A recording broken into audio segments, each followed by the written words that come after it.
বাংলাদেশে পাঠানো হয়েছে। যাদের কাছে ভ্যালিড কার্ড আছে, আধার কার্ড আছে, ভোটার কার্ড আছে, তাও তাদেরকে চেক করা হচ্ছে না। Madam, what is your demand? What is your demand? Demand क्या है?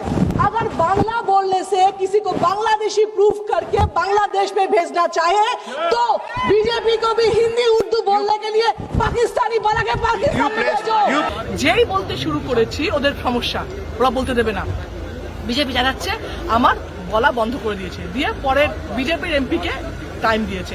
আমিও তখন বিজেপির ওখানে চলে গেছি, দাঁড়িয়ে বেঞ্চে চলে গেছি, বিজেপি এমপি মাইকের সামনে গিয়ে আমি দাঁড়িয়ে গেছি। এমপি আমাকে যদি বলতে না দাও, কারণ আমি পেয়েছি, আমার রাইট আছে, আজকে তোমাকে বলতে দেবো না, আমি কাউকে বলতে পারবো না। তখন অনুরাগ ঠাকুর বললো যে তুমি যাও, আমি তোমাকে আবার দেবো। তারপরে ও আবার দিল, বললো 1 মিনিট। কেন 1 মিনিট? তুমি 3 মিনিট মোদিজির তারিফ করলে 3 মিনিট 10 মিনিট দিচ্ছ, আর তুমি আমার সময় যে তুমি অ্যান্টি কথা বলছো, তুমি 1 মিনিট দেবে? আচ্ছা, তোমার ডিমান্ড কি? আচ্ছা, আমার একটাই, যদি 1 মিনিট তুমি বলতে দাও, তোমার ডিমান্ড একটা, সেটা হচ্ছে যদি এই লজিকে বাংলা কথা বলার জন্য তুমি কাউকে বাংলাদেশি বলে বাংলাদেশে পাঠাচ্ছ, তাহলে সেই লজিকে বিজেপি এমপি যারা হিন্দি উর্দু বলে তাদেরকে পাকিস্তানি বানিয়ে পাকিস্তানে পাঠাও।